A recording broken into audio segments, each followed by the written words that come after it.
Welcome everyone this morning. My name is Julie Cusick and I am the Communications and Outreach Coordinator for Alberta Capital Airshed. I am pleased to be your host today for this webinar on urban transportation choices and air quality. So in this webinar, we will be exploring urban transportation and air quality from a variety of angles, including population exposure to air pollution from roadways, public transit, electric vehicles, and bike share. This includes a dive into road transport emissions modeling and population exposure to air pollution with Dr. Marianne Hatzopoulou. It also includes a look into electrification of public transit and alternative fuel sources like hydrogen with Carrie, Hotton-MacDonald. Information on municipal energy transition through shifting towards electric vehicles on our city streets with Andrea Solar. And to round things off, we will hear from Stephen Raitz about an initiative to get bike share off the ground in the Edmonton area. So how it will work today is each of our panelists will do a short 10-ish minute presentation, and then we will be doing some Q&A with everybody here today. If you have a question, please put it into the chat as we go along, and then we will address those at the end once everybody's had a chance to do their presentation. All your questions are very much welcome.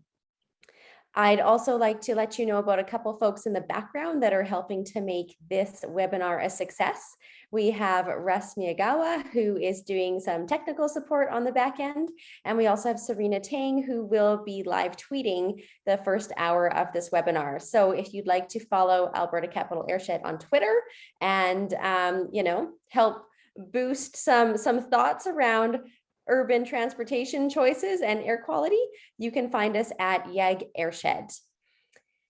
So on that note, just a little bit more about Alberta Capital Airshed and airsheds in general. They're really neat organizations that actually I didn't know about until probably about 2 years ago, and a lot of other people don't know much about them. So this is the little education piece. So we are multi-stakeholder nonprofit organizations that do air quality monitoring within a certain region of the province. And so we are run by a board that includes nonprofit or organizations, community organizations, educational institutes, industry, and local governments, as well as community members. And our job is to do that nonpartisan data air quality information collection. We feed that up into the Air Quality Health Index. We also do that in support of our regional air quality monitoring plan. So that's a little bit about us. I will post a link to our website as well as this neat little 2-minute YouTube video that is easy to share for folks if you'd like to learn a little bit more about what airsheds do. Now with that, let's get started with a quick poll and find out who's all in our audience and what you'd like to get out of this. So Russ, can you throw up our poll and tell us, are you a post-secondary student, instructor, transportation professional, air quality professional, interested member of the public, or something else? And this will help us figure out who our audience is and what kind of questions people might have.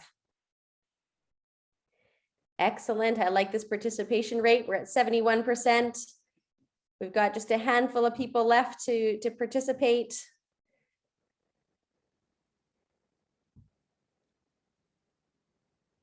Okay, so far, so good. We've got about 3 or 4 people.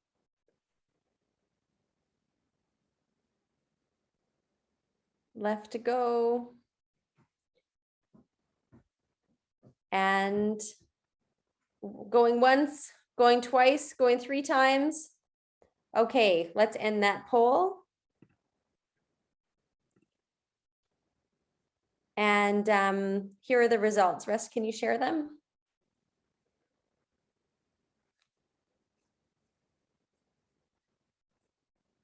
Wonderful. So there we go. We've got a mix of post-secondary students, transportation professionals, air quality professionals, and interested members of the public and others. So welcome, everybody. With that, let's get started with our first panelist. Dr. Marianne Hatzopoulou is a Canada Research Chair for Transportation and Air Quality. Her main expertise is in modeling road transport emissions and urban air quality, including evaluating population exposure to air pollution. Dr. Hatzopoulou also collaborates with epidemiologists in the development of improved measures for air pollution exposure and health effects. Marianne's talk goes through 3 different pathways for decarbonizing on-road transportation in the Greater Toronto and Hamilton area, and I will let her talk more about what her presentation is. Go ahead. Excellent. Thank you very much. Hi, everyone. Thanks for the invitation. I am thrilled to be talking today to this forum. It's always, as academics, we always talk to other academics. We don't always have the chance to talk to other community groups and NGOs, which is really refreshing. So I'm going to go ahead and share my screen and we'll dive in. So what I'm going to talk about today are, as Julie mentioned, different pathways for greenhouse gas reductions in the passenger sector, but also in goods movement, and quantifying the co-benefits for air pollution of these different strategies. Just very briefly, and this is a very high-level overview, a lot of the work that I do within my research group, we do a lot of air quality measurements, but we also do a lot of modeling. A lot of the modeling work we do is sort of follows this integrated approach, where we start with transportation models. I have a background in transportation as well, so I work with a lot of travel demand modelers. So we look at transportation models, we look at travel survey data, try to understand how people move around, how they, take different modes of transportation as they go about their day. And then using all of these choices, we link those with models that allow us to generate very spatially and temporally refined emission inventories for passenger traffic and for goods movement. And these then feed into these big propagation models. So we use chemical transport models for air quality. We're trying to now develop noise models to try and look also at noise exposures. And then these models will then intersect with the exact same people who are riding the bus or taking the train or driving to work to sort of quantify exposures to air pollution, but also quantify, physical activity for all, for different commuters. And then these then in turn are linked with, and this is where a lot of the work that I do is in collaboration with epidemiologists, with the risk functions for various air pollution related illness, both morbidity and mortality, right? To try and, trickle all that back into some health indicators that can, that can give us an idea of the impact of these different policies. So what I'm going to talk about today, and before I start with this scenario analysis and these pathways, what we did, this is a study that we did for the Greater Toronto and Hamilton area. For those who are not familiar, the GTHA includes the City of Toronto, and then it's surrounded by these 4 regional municipalities, Halton, Peel, York, Durham, and then you've got Hamilton now, which is part of that GTHA. The core is the City of Toronto. It's a major, employment generator for the entire region. There's a lot of commuting from outside into the city. And so what we wanted to do first was to try and map out the emissions generated by everyone in the region as they go about their day. And we include emissions from private cars, from buses, from rail, which is still diesel fueled in the region, and propagate these emissions into chemical transport model to generate air quality. But what these maps are, what you're seeing here in these maps is not air quality concentration, but it's rather the health burden of different modes of transportation. So this has already trickled into the health impacts assessment. What I'm showing you here is only mortality. So what we've quantified is for private passenger vehicles, so private cars into the GTHA are responsible every year for about 332 premature deaths, and this is associated with air pollution.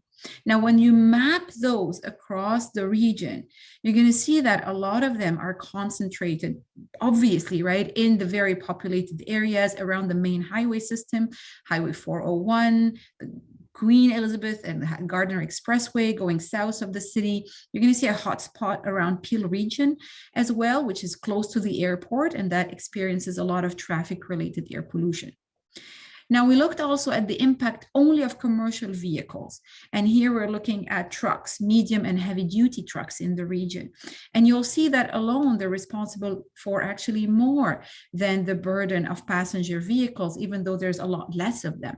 They're responsible for about 407 premature deaths per year, and very concentrated, you'll see here, in Peel region, around the airport, where you have a lot of logistics terminals, right? So this is already giving you an idea that different policies, even though they might lower total greenhouse gas emissions in a similar way, because of their influence of on air quality, they're going to have also a spatial effect, right? And these are things you can overlay with environmental justice concerns, with population data, to understand who's going to benefit more and who's benefiting less from different types of policies. We looked also at the burden of public transit buses, because they're all diesel fueled. And this is, I have to be very careful with the messaging here. This is not to say that these diesel buses should not be there because they're emitting diesel and they're affecting air quality. Diesel buses are still way better than driving your own car, right? Even the good old diesel bus going up and down, I don't know, Kipling Avenue is still better than everyone driving their vehicle. But this also tells you that, well, perhaps greening our transit fleet might bear some good also co-benefits that we may not be quantifying as well. And so you're going to see here that the burden of public transit buses is concentrated in the city of Toronto, where you have the highest concentration of transit service, right? The other regions don't have that much transit. So now we move on to the scenario analysis. So as you see, the base case, we're assuming that cars are conventionally fueled, trucks are, diesel, old diesel trucks, and buses are also diesel fueled. We looked at a scenario where cars and SUVs are 100% electric. So all passenger transportation is 100% electric, right? This is very, very idealistic, but I always like to look at these sort of bounding scenarios, not rather than most probable outcome, but looking at, the most possible, the most extreme outcome, to really understand how the system shifts under these situations. Then we have a scenario here where just transit buses are electric, so everything else is the same. And a third scenario where we looked at cleaner trucks. We didn't look at truck electrification in this study. We're doing so right now. But in this specific study, we assume that all these trucks are following 2008 technology standards and newer, which, as you're going to see, is in fact a big step, because it's an old fleet in Ontario for trucks that are circulating on our highways. So if we look at the impact on greenhouse gas emissions, this is in CO2 equivalent per day. You look at the base case.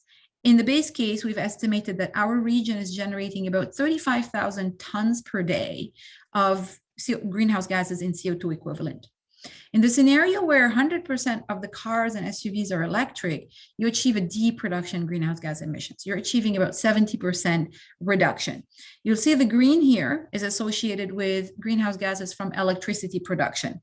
It's really minor with respect to the decrease.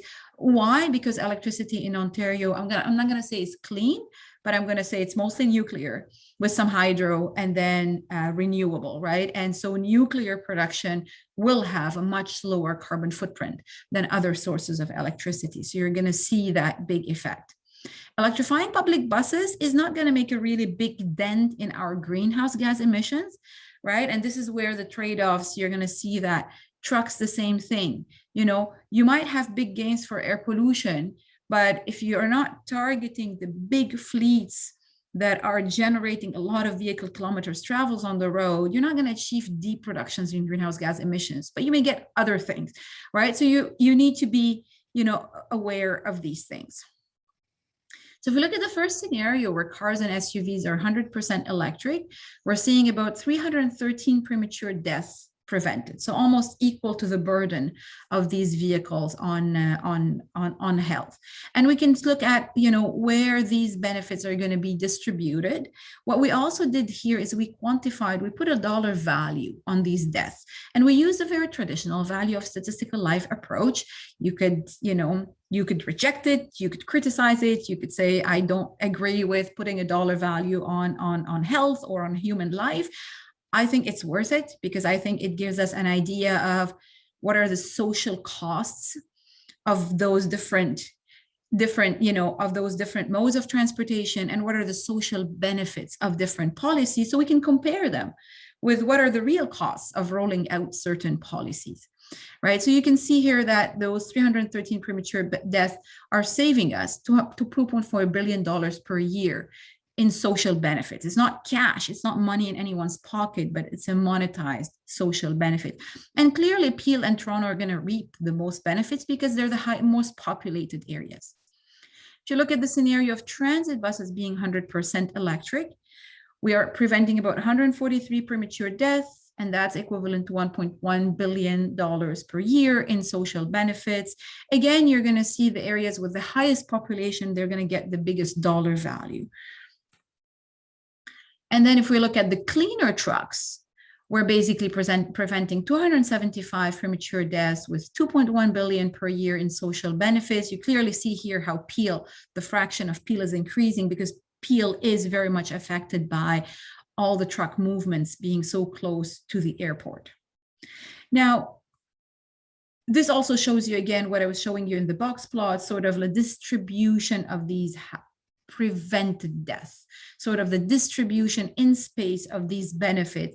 And again, as you can see, they're very much aligned with the distribution of the burdens of these different policies. And again, why is this useful? Because mapping things spatially allows you to intersect that with population data, with census data, to look at income, right? Are the areas with the biggest decreases in air pollution also the areas with the lowest income, with the lowest social, socioeconomic indices, or is it the other way around? Are we improving air quality for those who need it the most or those who need it the least?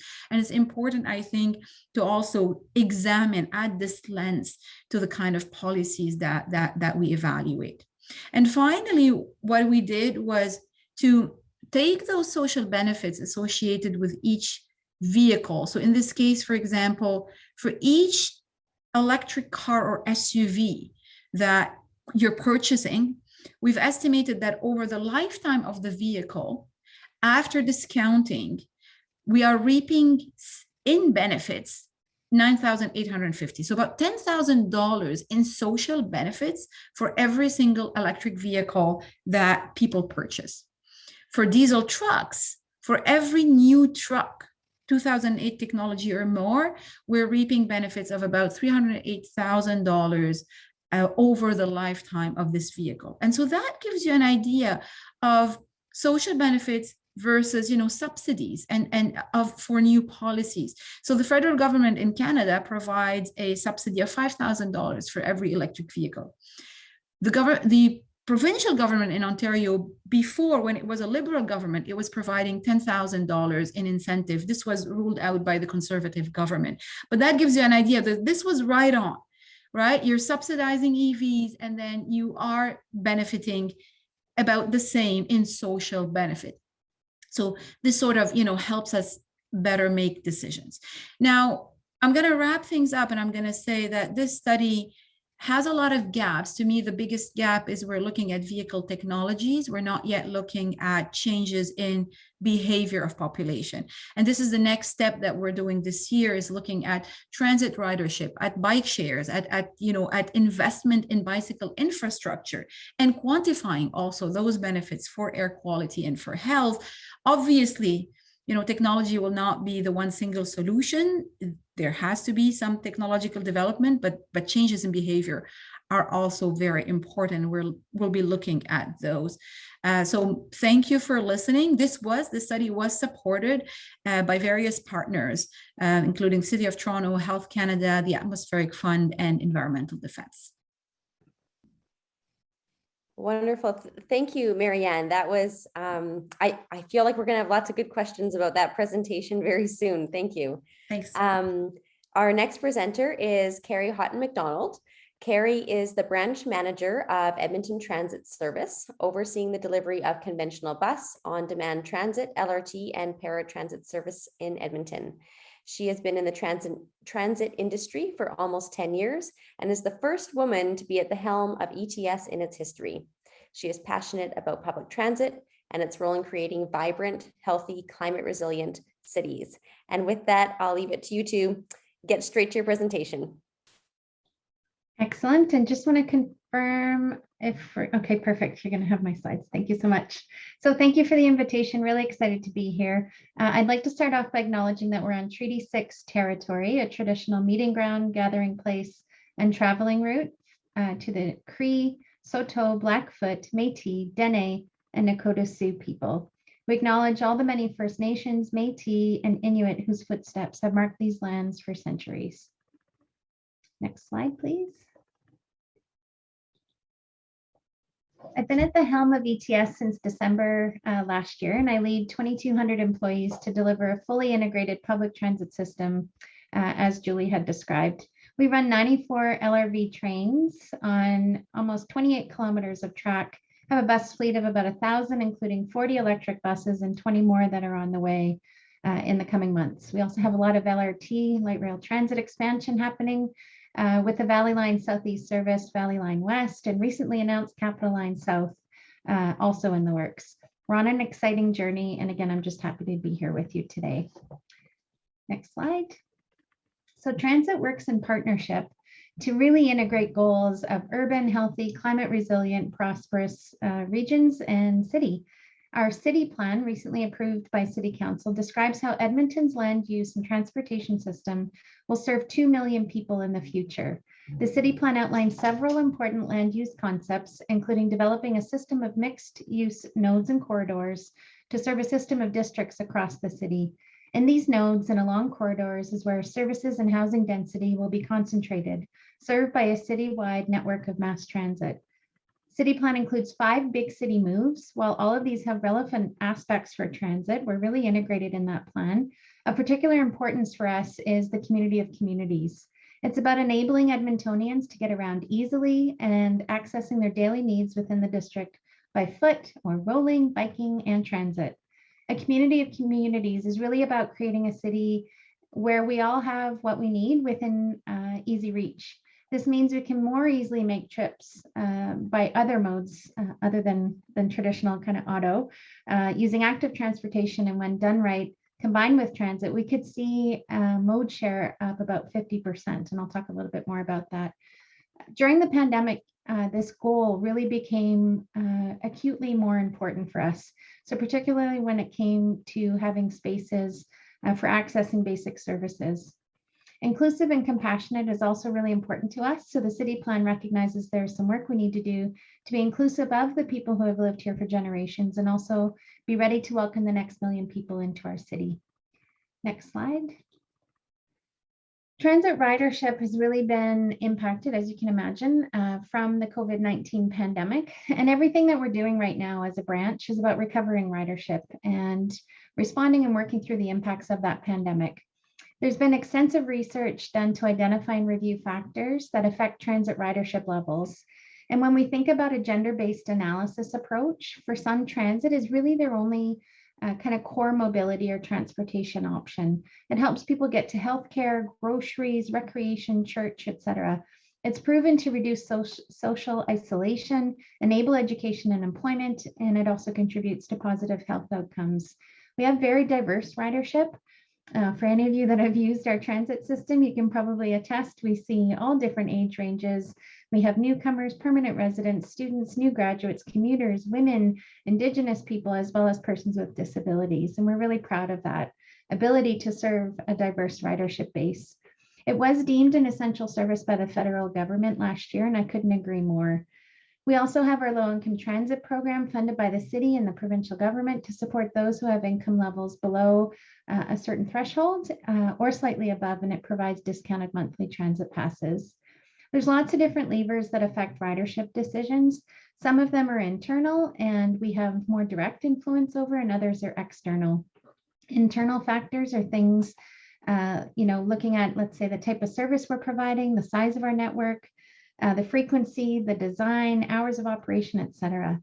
When we look at external factors, it's things like economic factors, looking at things like the impact of a pandemic, gas prices, things that are a little bit outside of the direct control of us. There's been lots of research done talking about pandemic impacts and how we can help people feel safe and feel comfortable using transit. So things like, the use of masks and face coverings within transit, continued enhanced cleaning and sanitizing, et cetera, et cetera. And we've been working really hard to make that happen.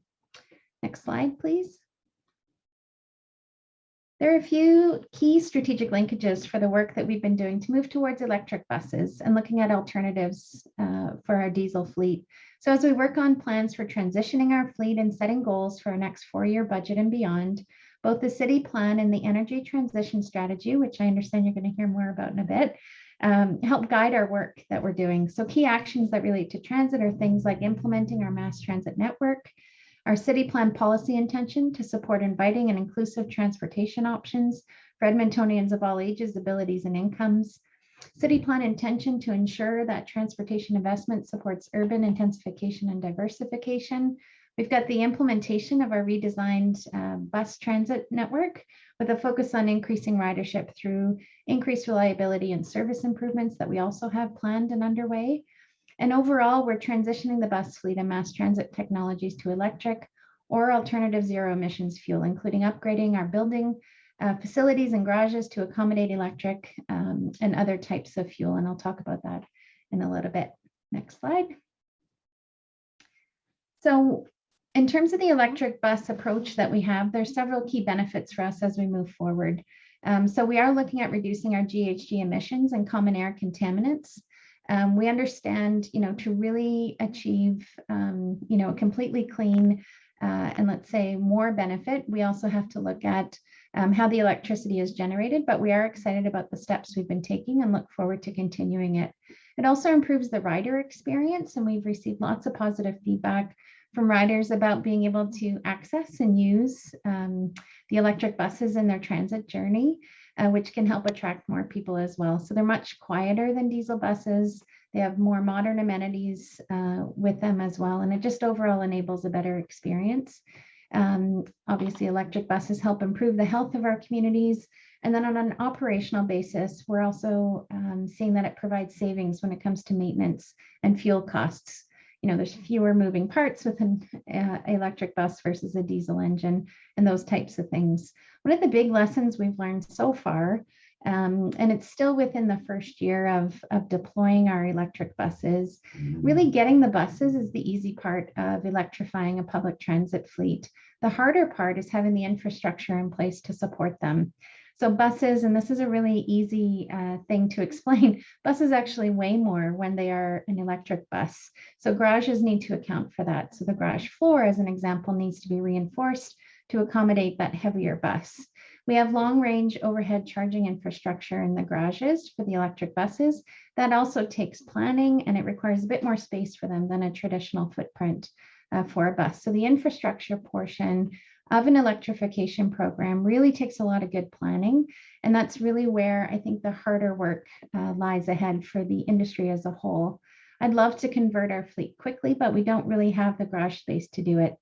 So our next new garage will be able to accommodate more electric buses, and that'll bring us to having 3 of the 5 garages able to host those e-buses for us. Next slide, please. We're also exploring a pilot to test hydrogen buses, and I'm really excited about this. It's similar to an electric bus. A hydrogen bus would be powered by a battery, but instead of charging the battery with electricity via an overhead pantograph system, they are charged using a hydrogen fuel cell. Adding hydrogen bus capacity to our bus fleet, honestly, it can be a real game changer. It could expedite our plans and really reduce the needs for those overhead infrastructure requirements for charging, and that would help with both our infrastructure planning as well as our budget requirements. Really excited to see where this is going to go over the next 3 years. Next slide. We're also looking at ways to better integrate with active modes of transportation. So things like how can active modes like bikes and scooters be incorporated as a first kilometer, last kilometer solution to help connect more people to transit? How can we better support multimodal transportation? What would it take to create transportation hubs where you can seamlessly connect from one mode to another? We're also working on our LRV, so our light rail vehicle replacement strategy. Some of the train cars are almost as old as I am. Newer cars are going to be more efficient, provide better reliability, helping provide a train service that people can really depend on. Another bucket of work underway at the city relates to infrastructure. So when we go through renewal and updates, how can we bring them up to today's standards? And lastly, this might seem like a really small thing, but it's impactful and an important one. We've been adding water stations in our transit centers to help reduce the use of plastic and connect people to drinking water. They are refillable water stations similar to what we see in airports, and I'm really happy that we've been able to put those in place. Next slide. So overall, we have a lot of work underway, and this is really a journey. It's not a checkbox exercise or a one and done for us. Transit ridership can be really, really impactful. So it reduces single occupancy vehicle usage. And when combined with other improvements like electric fleets, it can also reduce GHG and CACs. We're creating a safe, convenient, accessible, and reliable transit experience for our riders. And I'm really proud to be leading the team behind this work. Thanks again for having us today. Thank you for that, Carrie. I did see some questions pop up, so thank you for inspiring some of that, and we'll get to those later. Keep your questions coming, everyone. So now we'll go to Andrea Solar. Andrea is the project manager with the City of Edmonton's Climate Energy Transition Unit. She's working to reduce Edmonton's transportation greenhouse gas emissions, mainly through the electrification of personal and commercial vehicles, and encouraging people to participate in active transportation. So with that, over to you, Andrea. Thank you. Hello. Let me share my screen.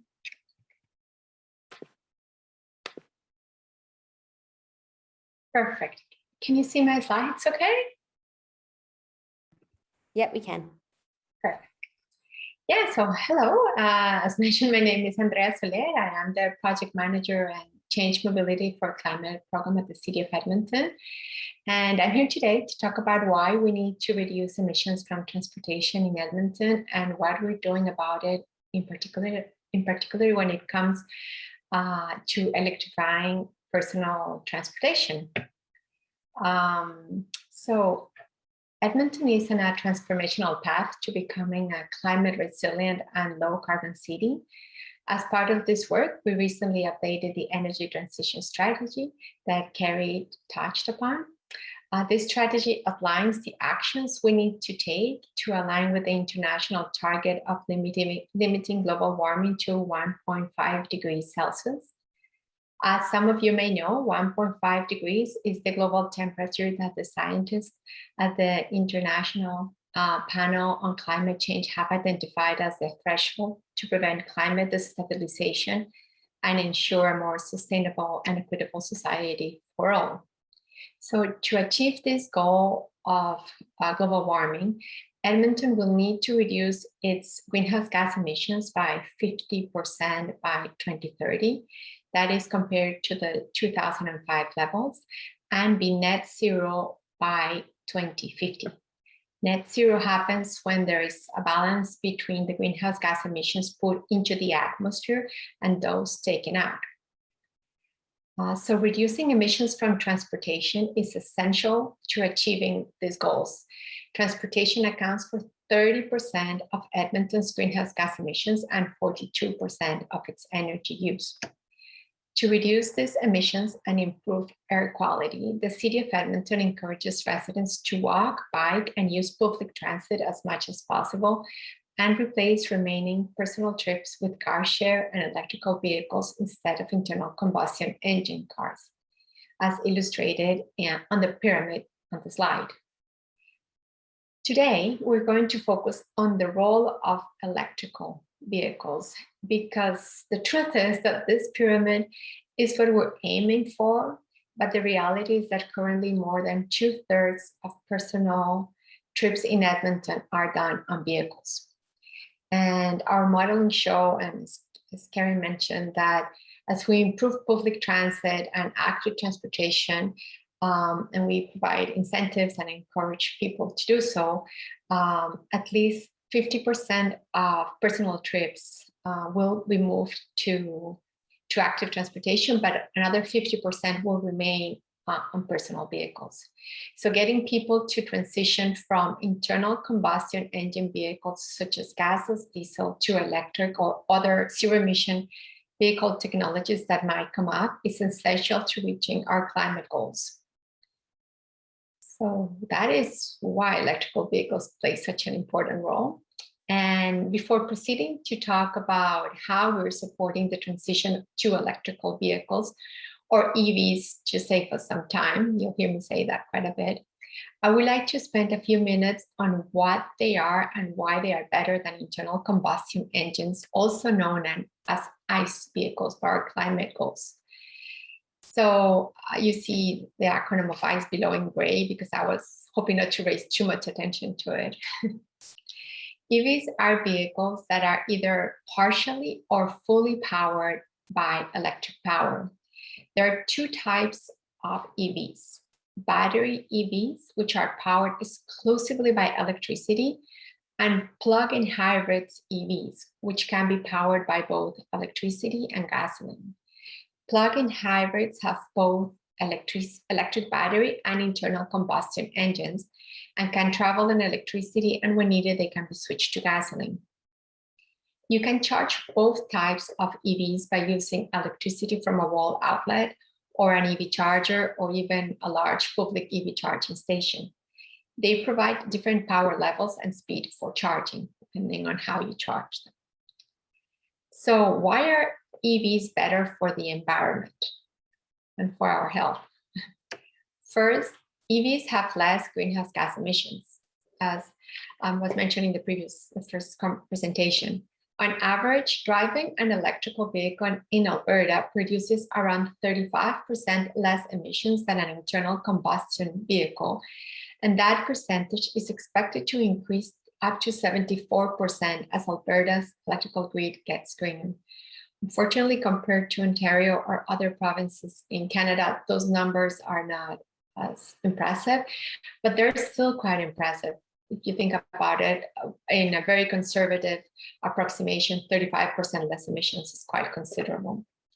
Also, considering life cycle emissions, battery EVs have been shown to offset their excess manufacturing emissions within the first 6 to 16 months of operation due to the absence of tailpipe emissions. Second, but most importantly for today's conversation, is that EVs improve air quality. In addition to producing less greenhouse gas emissions, EVs have no tailpipe emissions. This means that broad adoption would reduce the air contaminants produced from internal combustion engines, as the first presentation highlighted really nicely, so I'm not going to go in depth just there. And better air quality would most certainly benefit everybody, especially people with asthma and respiratory conditions. Third, they have lower maintenance and operating costs. A typical battery electrical vehicle drivetrain has 90% fewer moving parts than an ICE vehicle, which reduces the amount of regular maintenance required. These drivetrains use regenerative braking, which saves energy and extends the useful life of vehicle brake pads, so you don't have to replace them as often. In Alberta, the annual maintenance cost of a battery EV are 48% less than those of an ICE vehicle, and an EV owner pays 83% less in fuel costs. 83%, that's a lot. The average annual savings on maintenance and fuel for an EV in Alberta compared to an ICE vehicle is about $3,300. Over time, the reduced costs for maintenance and operation can offset the higher purchase price of EVs. So $3,300 annually, so it all adds up. And finally, using electricity as a fuel source reduces our reliance on any single form of vehicle fuel. Electricity can be generated locally through solar, wind, hydro, or geothermal systems. For all of these reasons, in the year 2018, Edmonton City Council approved the electrical vehicle strategy, which aims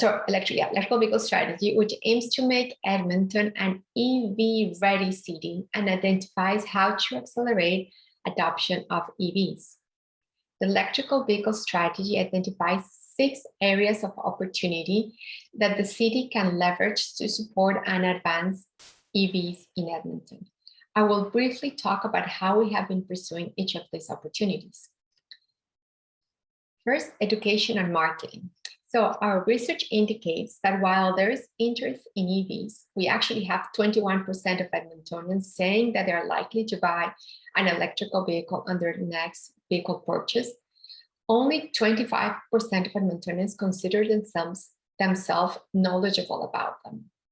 This is not surprising, considering that almost half of Edmontonians have zero experience with EVs, and only 13% have driven or been a passenger in one. As you can see, there is clear need for opportunities to experience electrical vehicles, to test drive them, and to access reliable information. At the city, we have been working with partners such as the Electrical Vehicle Association of Alberta to provide such opportunities and have various initiatives planned for the near future as soon as COVID allows us a little bit more in-person interaction. Well, to experience things which are not only virtual, I guess. At our website, edmonton.ca/electric vehicles, we have reliable information and online resources available for residents. We also have Q&As that you can use to help burst myths and hopefully clarify misconceptions such as EVs in the winter, they do work in the winter, range of EVs and the costs. The next opportunity area is EV charging infrastructure. So we're working on developing our public charging infrastructure through partnerships with ADCO and EPCO. These partnerships will see publicly accessible electrical vehicle charging stations installed on city land. ADCO currently has 5 level 2 curbside charging stations up and running on curbside city parking spaces. And EPCO is in the process of installing charging stations in 13 locations, including recreation centers and library. The plan is to have them all up and running by the end of the year. In the end, there are more in Edmonton. There are more than 70 public charging stations throughout the city. Then I'll go quickly over the next 4 opportunities. Incentives. Until recently, we had incentives to help homeowners, businesses, and building owners install EV charging stations on their properties. Unfortunately, due to economic constraints that COVID placed in our community, the program had to be stopped after only 1 year in the market. But during that short period, 170 EV chargers were installed. I would like to add, I believe that was mentioned also in the first presentation, that the federal government does have an incentive of up to $5,000 to help Canadians purchase new EVs. And there's an organization called Plug and Drive, which provides a $1,000 incentive for used EVs. The province of Alberta does not have incentives for purchasing EVs at this point. In terms of regulation, regulation could really help ensure that all new homes and buildings have an appropriate percentage of EV-ready parking spaces. But we're not there just yet. We're currently doing a study with the City of Calgary to figure out the cost of making new and existing buildings EV-ready. This information will be used to help the building and development community start moving towards EV readiness and better prepare them for when and if this becomes regulated. In terms of city leadership, we are always, as Carrie mentioned, hoping to lead by example. And we have been installing EV charging stations in new and renovated city buildings. As mentioned, we have the electric buses, and we're looking at electrifying our fleets. And then the last one, collaboration, partnerships, and advocacy. This is essential if we're to succeed in this energy transition. But we cannot do this alone. We really do have to collaborate and work with the community and other organizations, particularly with other orders of government, as we need to ensure a coordinated approach to EV policy development and incentives. We're also collaborating with other municipalities in Alberta to develop regional charging network that would help connect us to other existing charging networks. And this will allow people to move more confidently through provinces in their EVs, sparking tourism and economic development. So those are some of the examples of what we're doing in Edmonton to support the broad adoption of electrical vehicles. In closing, zero-emission vehicles such as electrical vehicles have an essential role in achieving Edmonton's climate resilience goals. EVs can help reduce the environmental and health impacts of personal and commercial transportation. And that's it for me for now. Thank you for listening. Thank you, Andrea. That was some great information about what Edmonton is doing on the EV front. Thank you for that. We'll move to our last panelist, Stephen Raitz. Stephen Raitz is the chair of Paths for People. He's also an urban and regional planner who has worked in transportation planning and policy in the Edmonton region. He is currently a law student at the U of A and is also involved with the community leagues and improvisational comedy in Edmonton. So with that, Stephen, I hope you've got a really funny presentation planned for us. I will try my hardest. I'm hoping I'm coming through clearly. I think the funnier thing is, or the funny thing to start off with is where I'm at, which is just basically in a hallway right now. And I'm hoping my internet is coming through clearly. We are about to dive into this presentation and I'm hoping the sound is coming through okay and there isn't too much background noise. I just want to check first. Yeah, it's a little bit echoey, but I think it's clear enough. Go for it. Sweet, thank you. I'll just speak more like this. If Russ, you're able to bring up the slides I shared with you. And if I did not share them with you, I will put them in a link directly to you. Awesome, thank you. I'm just going to go like this and that'll help out. So we are at the end of the presentation. I get to doubly reinforce now that you are able to make a donation to us at that bottom link, but we'll go to the top and we'll come back to that at the very end.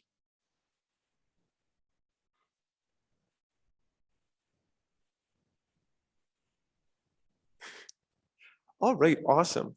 Well, Paths for People is really excited to be with you all today and to be joining a really established and expert panel of people. It's been really great to just hear some of the ideas that we have to share already peppered into the conversation so far, but we'll just move on to the next slide and I can introduce who we are and what our focus is.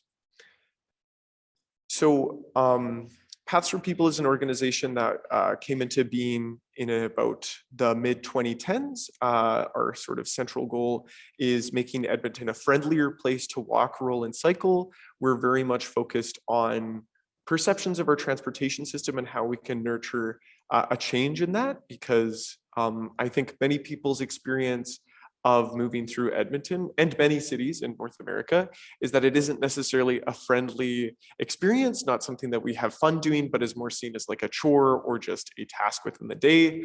However, we can definitely make choices that produce a system that is friendlier to use, more accessible, better. And we'd like to start with that walk, roll, and cycle, as those are kind of like the base units, which I'll get more into on the next couple slides. So we'll just keep on moving along.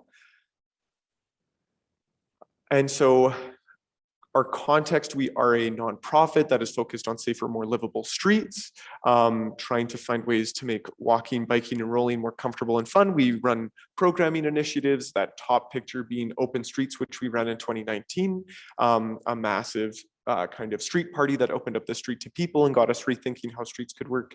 And then the second piece, the Mixing Links campaign, we also focus on advocacy. And that was a really fun campaign that we ran in 2019 too, that we keep updated nowadays, where we identified missing parts of our transportation system to advocate where we could find ways to actually make walking, biking, and rolling more comfortable and fun. Just a brief note, quick shout out that not this Saturday, but next on the 18th, we'll be giving Edmontonians a taste of open streets on 104th Street between Jasper Avenue and 102 Street. It'll be a kind of small open streets festival experience where we're opening it up in partnership with Wild Heart, and we'd love to see you there. You can find out more information on our website under events. But we're here to talk about bike share, which I'll eventually get to, don't worry. So on to the next slide.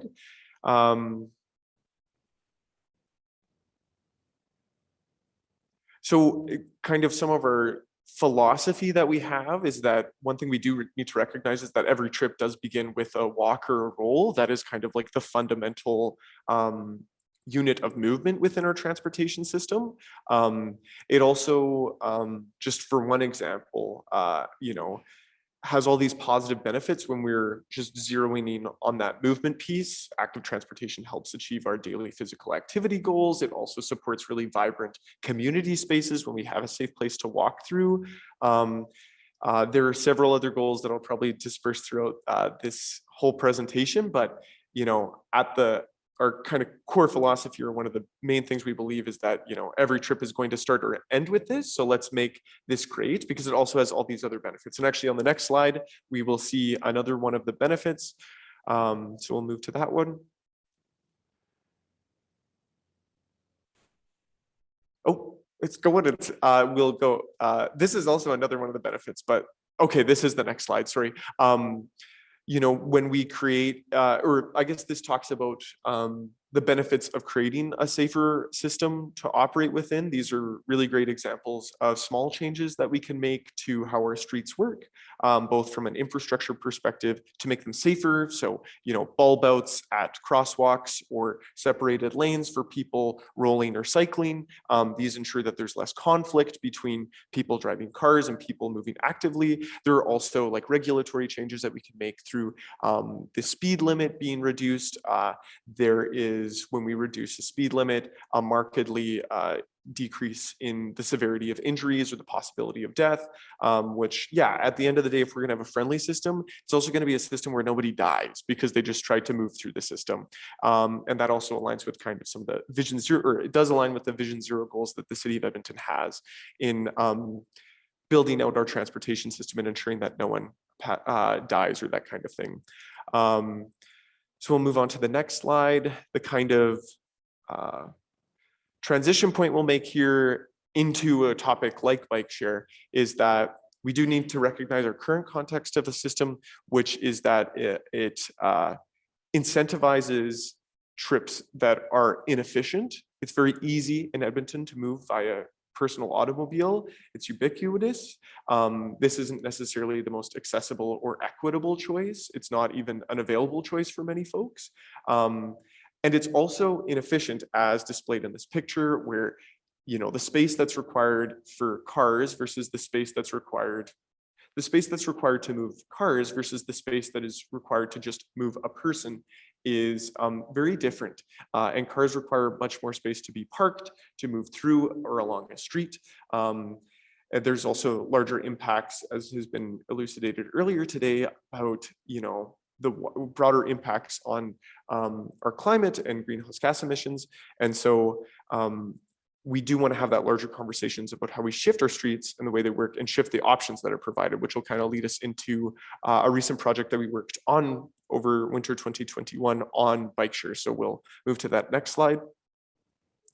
And so this was a really fun project that we got roped into working with on with Tomorrow Foundation, which is a charity based in Edmonton focused on climate change initiatives and empowering individual Edmontonians to take action and learn more about what they can do about the climate crisis.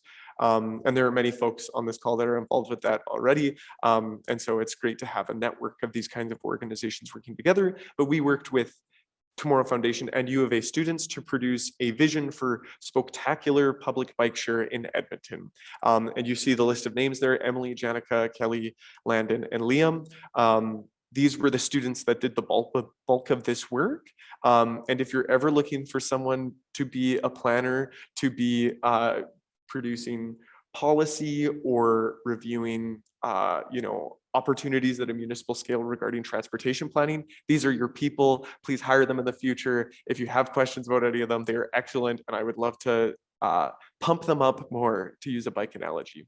So we'll go into the guts of the present, or the vision for public bike share now on the next slide.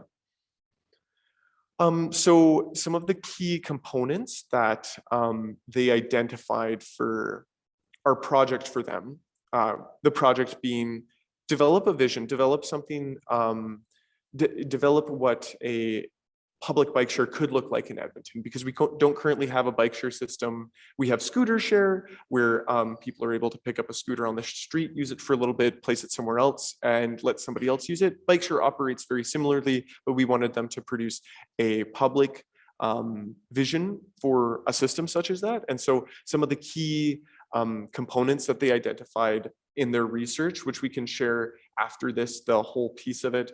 That it would be hybrid, so that it would be hybrid being there are docked stations and there are dockless. So we kind of have dockless scooter share in Edmonton right now, but in a public bike share system, part of their vision would be that it would be hybrid and would better ameliorate some of the concerns that we have around parking and that kind of thing. Another component of that vision was it being regional. This is not just something for the core. Cycling trips occur all across our city and could occur in a more distributed manner, like all across the city, if you empowered people with the option to make it really easy. It also really maximizes the environmental benefit. I think, when we think about the whole city, we think about a lot of suburbs, but one thing we do need to recognize is that a lot of our trips within the suburbs are 5 to 10K, 5 to 20K, something that's doable on a bike ride or on a bike for someone who's able-bodied and that kind of thing. And providing bike share for them, a public system, would really ensure that they have a transportation choice and can fill in some of those gaps where they might instead try to take a vehicle.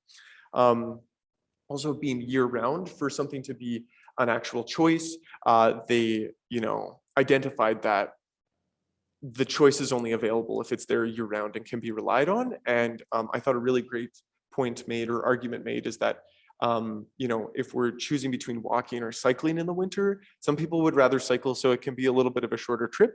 But also there's this other end of it, of ensuring that the infrastructure that we provide for people to move through the city on the winter is safe. And so if we continue focusing on snow clearing, separated lanes, that ensures that we get to a place where biking is not only increasingly popular, but increasingly seen as an option, leading to its popularity. And the final piece, it being the potential for e-bikes. This is a easier way to ensure that it is GPS integrated, that it provides or supports longer trips for users. And there's also future accessibility opportunities to ensure that those who may not have the physical capacity to ride for a really long distance can be supported. We hear it said often, e-bikes are not cheating. They're just a new option that's being provided.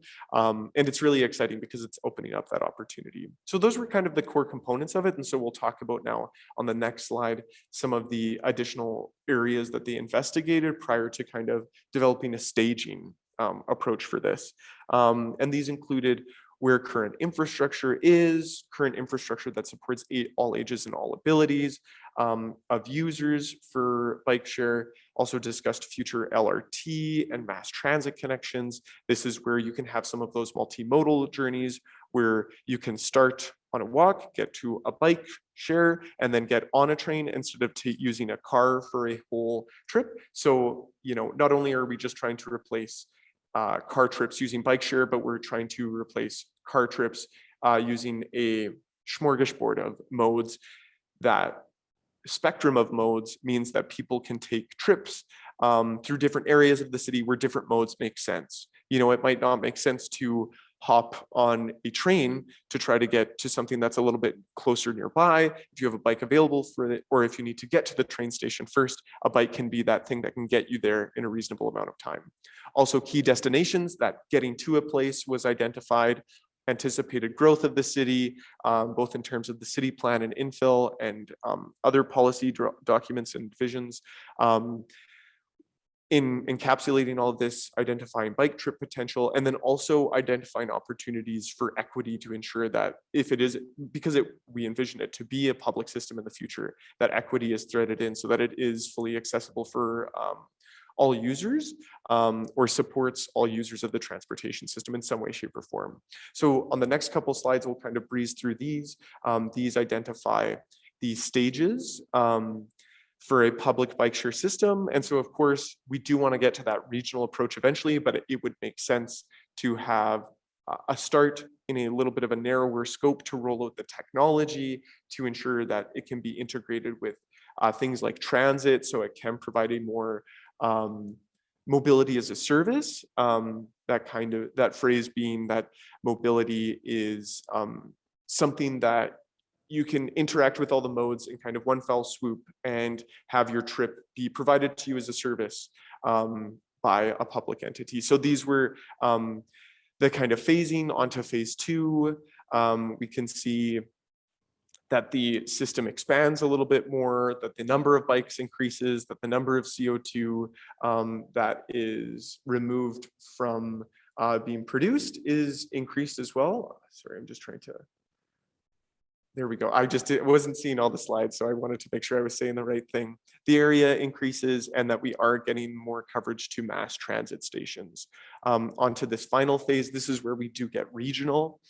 And again, it is about providing people with this area with a choice. And so a public system being facilitated in this way would ensure that we can have these options be available throughout the city and have a higher opportunity to actually support people from making the choice to not take a car, which is very easy based on our current system, to take a different choice that is more efficient, that is more sustainable.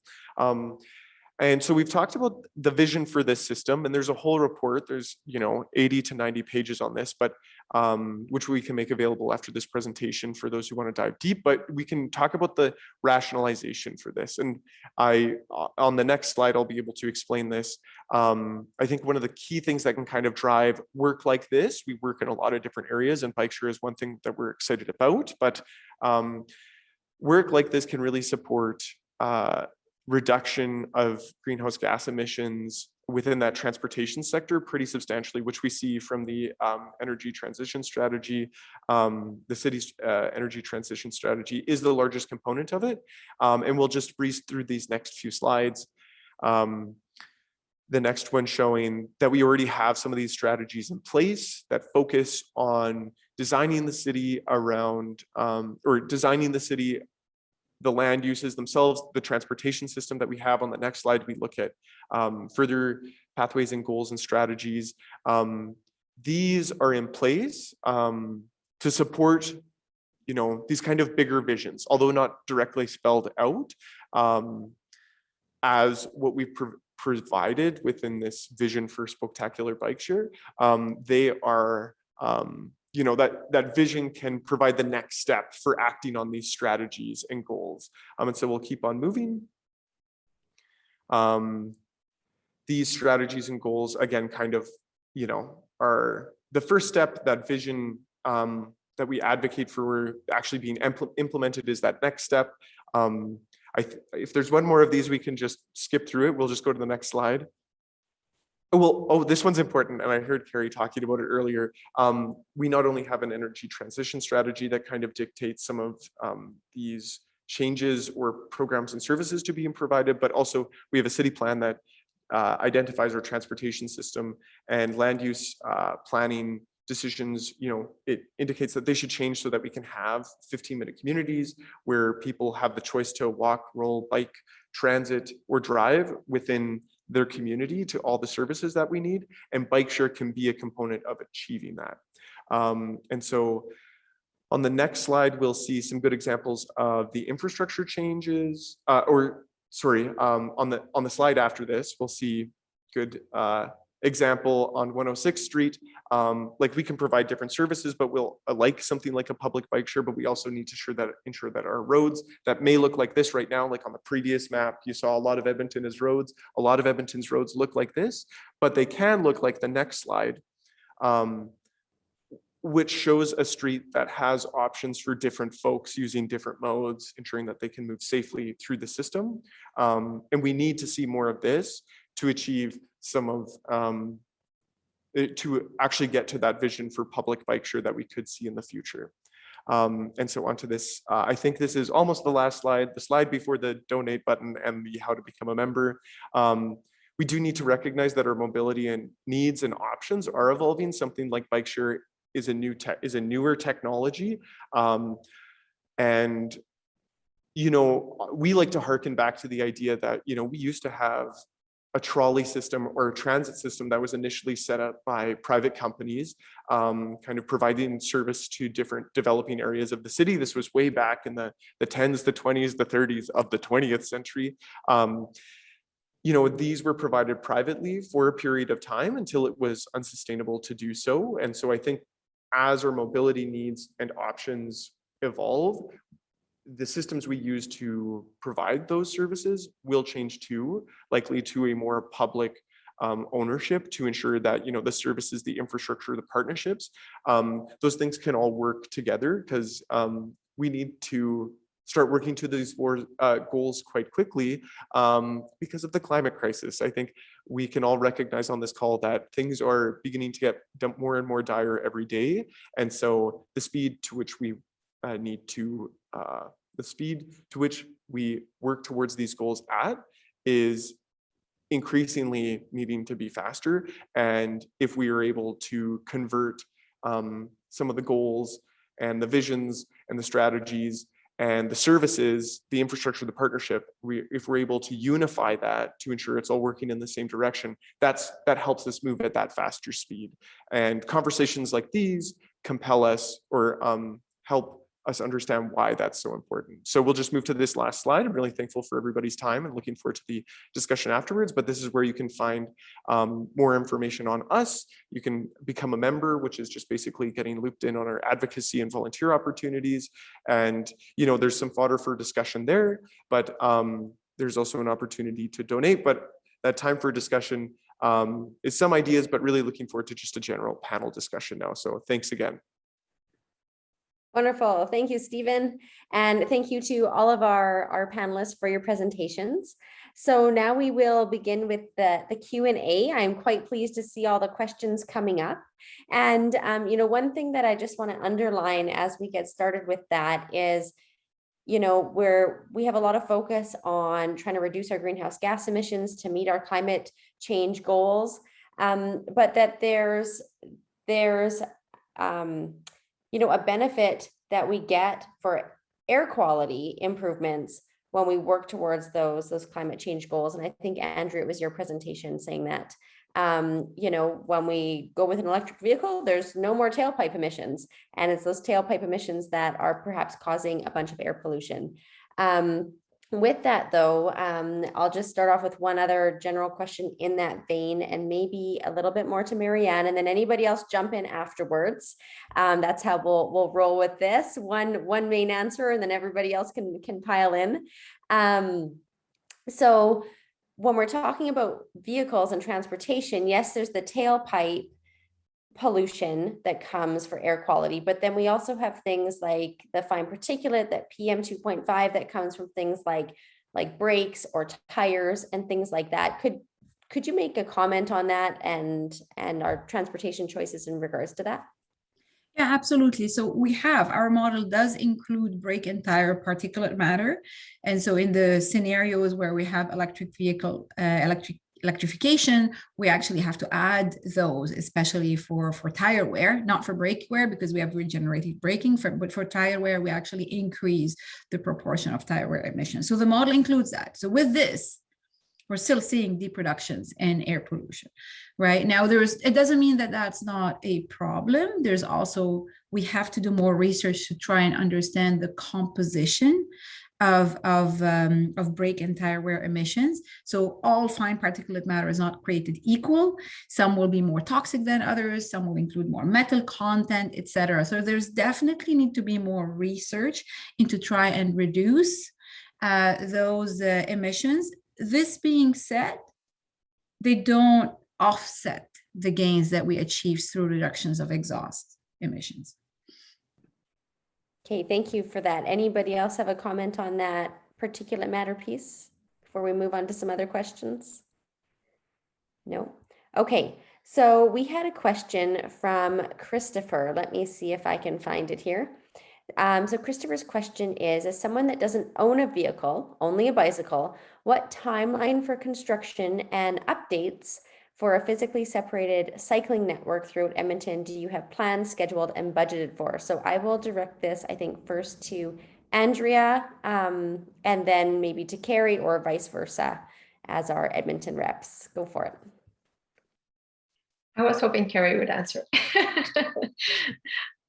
I can do that if that's helpful, Andrea. So a couple things. One, I'm really excited. There's a bike plan that's going forward to City Council early in the new year. It was postponed because we got disrupted by COVID, but my colleagues in the Urban Planning and Environment Department did a ton of consultation with the community. It's really Edmonton's plan around what comes next when it comes to biking. And, you know, personally, outside of work, I'm an active kind of bike user, and I'm really excited to see the network expand, providing that safe mobility. And I think our safe mobility strategy as a whole, and I love that Stephen touched on some of it, you know, connected to Vision Zero, it's all of these different investments that need to work together. So it's not about just prioritizing one over the other. They all have to improve and they all have to support that safe mobility within our city. So I'd say that bike plan is going to be the important next step in terms of the conversations of where do we need to invest. We're just about starting planning for the next 4-year budget cycle. So we tried to line it up. And again, this is led by some colleagues in a different department. So hopefully I'm doing it justice. But it's all about lining up. Okay, what do we see as the important priorities in terms of what comes next? Then we can line up the funding and then the work will be underway. So I would recommend everybody check out that plan. It's published on the website, so edmonton.ca, and just search for bike plan and it should come up. It's a really, really neat plan outlining some important components that are going to come to support that.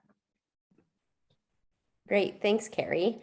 And actually, it was funny the other day, I happened to take a quick peek at that one and I saw that, you know, I was in there because of the work that we had done around neighborhood renewal and that street that Stephen showed in his slides around the before and then the after shot. So that was very cool. I do highly recommend people give that report a little look.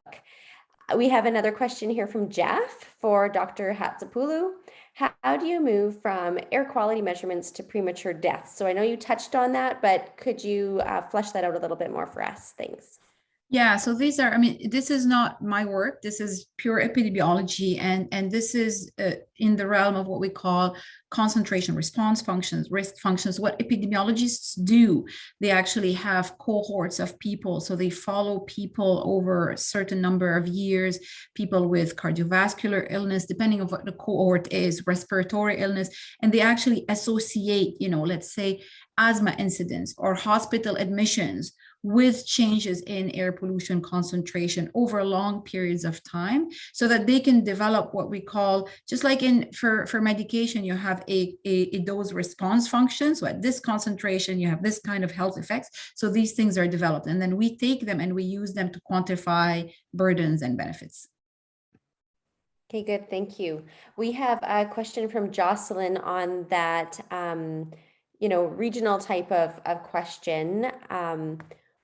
In terms of the pushback in moving towards electric vehicles and that idea of, well, where's the electricity coming from? Is that actually any better for us? So Carrie, maybe, or Andrea, go ahead and maybe tease that out a little bit more for us. Yes, thank you, Jocelyn, for the question. We do get that push quite often. Actually, that's one of the biggest misconceptions, that because in Alberta, our electrical grid is still quite reliant on fossil fuels. People believe that there's no benefit in moving to electrical vehicles, but even with the grid being as it is 35% better, less greenhouse gas emissions than driving an internal combustion engine. And as mentioned, as the grid gets greener, that's only going to improve. It will be up to 74% better. The grid currently has only 10% renewable, and it sounds pretty bad, but it is, if you compare with other places, even just in Canada. But we're moving and we're making strides on that. So always remember that even if you buy an or you choose an electrical vehicle right now, you're already doing a huge improvement for the environment. Okay, great. And then we had a question in the chat from Audric about, with many auto manufacturers going 100% EV by 2030, will Edmonton's electrical grid be prepared to handle the demand of a big increase in vehicles being charged overnight or at any one particular time? And he goes on to say, I think some major infrastructure upgrades would be necessary. Can you speak to that, you know, big charging demand bubble piece? We'll go to Carrie or Andrea. Yeah, I feel like you guys just go for it. I can take it, and then Carrie, feel free to add as you like. You're absolutely right. There is going to be need for major infrastructure upgrades to be able to meet that demand. This is a super interesting time. It's a market transformation happening in front of our eyes. And I always tell my leadership, like, there's a risk. We need to act now because all these automakers are making large commitments, and this is all coming our way. So we are working closely with EPCOR. This is EPCOR's territory, the grid, to estimate and see what will be the pace of change and what upgrades need to be done and who pays for them. So this is going to be a very exciting time as we figure this pieces out. But for sure, right now, there is a limit to the grid, but we really are, in Edmonton, we have so much room to go still. You can, if you want to move to electrical vehicle, go for it. And let us worry about that. And EPCOR worry about that. Yeah, and if Go I ahead. can just add to what Andrea described, our electrification program on the bus fleet side for transit, EPCOR is actually one of the critical stakeholders. So understanding how they can integrate and support what we need. So as we plan for our next garage, as an example, we have to work with them to figure out how can we have access to that grid in a way that'll support kind of the transition to electric buses in that particular area of the city. So they're really, really critical. And I know it's on their radar, obviously. And I completely agree with the comment and the question that needs to be well thought out and planned for in advance. Perfect. And just for the benefit of anyone who's listening in and can't see the Q&A, on this note, there was a comment about an expectation to increase solar installations in line with EV charging stations, so that municipal infrastructure piece. And so Andrea, saw you answer that in the chat there, but maybe just for the benefit of anyone who's listening, just go over that again, maybe. Yes, absolutely. Actually, I love that comment because I totally forgot to mention that. So thank you for that. That is the best case scenario. If you can choose an electrical vehicle and you have to drive, if you could get solar on your home, it doesn't get more convenient and better for the environment than that. Well, other than, of course, walking and biking. I'm looking at paths for people right in my screen. But if you have to drive, if it's part of what you need to do, and many of us are in that situation, having solar would absolutely reduce your greenhouse gas emissions, and you will be charging almost for free your vehicle at a municipal level. And there was another question about that in the chat that I wanted to address about solar charging at a municipal level. So I've been looking into that. California has quite a few public charging infrastructure chargers that you could charge your vehicles with solar energy. It works really well in California. We have been looking into it. It is not so promising here in Edmonton just because of the winters and the darker days. So what happens with public chargers is that they charge throughout the day. So in the afternoon, they start providing that service.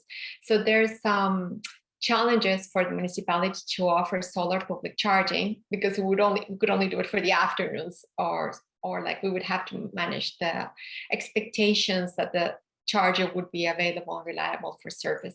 But it would be fantastic if it would work. If you can do it at home, do it. Municipalities a little bit more challenging.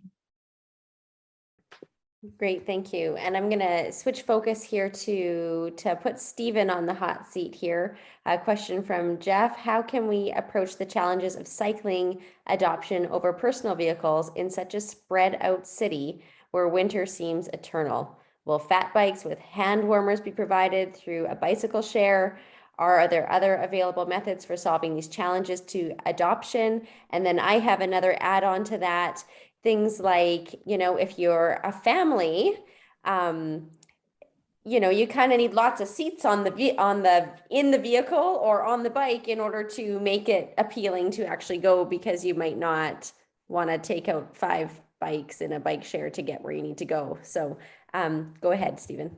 No, those are really good points to raise, that like there is a reality that we're working within, and some components of talking about how our streets or our city is so spread out is that whenever we're making these transportation infrastructure investments, or even just entering discussions about how we can change our transportation system, it's so intimately tied with land use. And if we want to achieve those goals of having a safer, more accessible, more affordable transportation system, both in like the individual sense of like the cost of a trip for an individual and then the cost of the aggregate system, we need to recognize that we also need to make steps forward in land use, and that includes densification, that includes infill, that includes changing the way our city works. And that doesn't necessarily mean tearing down everything we have and building it back up to be denser, but also is about renewing certain parcels of land, rethinking how certain kinds of buildings are used, to reformat them.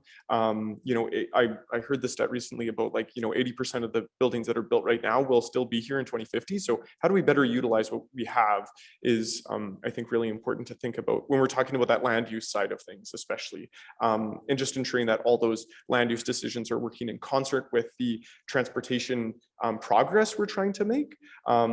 With the winter being eternal, it's all about mindset. When living in a winter city, the climate is changing, but we will still have winter, and we will probably have winter that is more all over the place. And so if we're able to alter our mindset about how we feel about winter, identify aspects of winter that we really love. I always think about the blue skies on a -30 day. My fingers might get really cold, but I also can just look at the sun and be like, oh my God, like the sun is only out for 6 hours and I'm really excited to see it right now. But it can't all be mindset. It needs to be some of those finer details that you're flagging in that second part of the statement, with fat bike hand warmers, or just ensuring lanes are cleared. We do need to make operational changes to how the city works to ensure that that winter experience is more livable, more enjoyable for folks. Once you make it an enjoyable choice, a more efficient choice, that'll compel people to change. It's not that this is a better choice for the environment. That's going to change some people's minds. But on Julie's point of if you were working on moving an entire family, or if you were working with moving with more limited ability, you may just not be able to do the right thing. So we do need to make some of those operational changes to make that more efficient choice more attractive as well. And I will say that on Julie's point of, how do we get a group of 5 on some of these? Ultimately a public bike share system might not be a panacea for all of our challenges, but it's when we make a change like that, we also make other things easier. Where, in a lot of the conversation, or in a lot of that presentation, it was talking about we can remove a car trip by getting somebody on a bike. And suddenly if we move a couple car trips, then that trip that somebody may need to make by a vehicle that could be an EV powered by a more sustainable energy source, like if a family needs to move that way, suddenly that's easier. And so it's like these bike share things might not directly benefit, but there's indirect benefits to everybody when we start to make these changes that focus on a more accessible, equitable transportation system. So lots to work with there. I loved that question. Awesome. Okay, and then there's another question just about moving forward some of this bike stuff. This one is a more Edmonton-centric question again, in terms of advice on whether folks should be looking to the supplemental city budget for funding for more bikes in a bike share, or whether that should wait until the next 3-4 year budget cycle. Any comments there? Is that directed to me? Sure, because you're the advocate. That way we won't put Carrie and Andrea in a difficult position there. No, absolutely. I think, that's more about the process that we're working through. Like, do we work through this budget or that budget? We can think about the larger things going on right now with the climate crisis and how we need to respond to it. And, our perspective would just be to do it all. Like, we need to start moving really fast on this stuff. So if there are opportunities within that 4-year budget, to my understanding, it's like infrastructure and operations, setting that out for 4 years. If there's an opportunity to add this in, amazing. If there's not, add it in within a supplemental budget opportunity. And if there's not currently, there is supplemental budget changes being done year to year. That's my understanding of it. that's a place to introduce change. But also if the climate crisis compels us to like do more quickly, like the governance structures that we work within also need to change too. And there might need to be even more opportunities to take steps forward on this and ensure that things are funded, so that it might not just be the opportunities that we have available to us right now through budget processes, but we may need to imagine more, because we must, basically.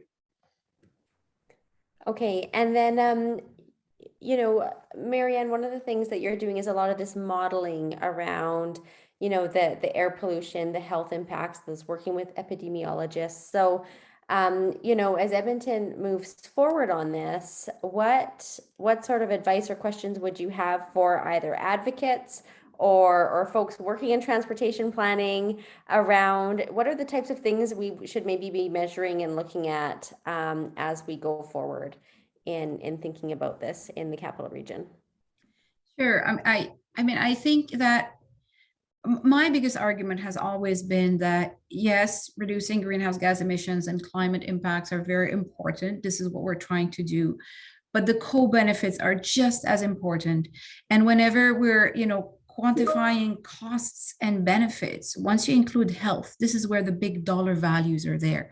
So climate actually mitigation strategies, like, Carrie's talking about electrifying buses. Like I said, they have a huge impact on lowering health costs, especially for people living around, busy bus corridors, right? They may not make a really big dent if everyone who's driving is still driving a combustion vehicle. But this is why it's very important to look at all these different lenses and dimensions to our policies, and not just fixated on total reductions in greenhouse gas emissions. And I would say the same thing about bikes, right? If we've done something, the same similar exercise for Toronto, looking at, mode shifts, right? If all the trips that are less than 5 kilometers are no longer done by car, because there's a lot of 5-kilometer trips in Toronto being done by car, and move to bikes, it's not like you're gonna get a big reduction in greenhouse gas emissions. Of course you're not, because big greenhouse gas emissions are coming from all these vehicles from the outer suburbs, driving 30-40 kilometer trips during congested hours.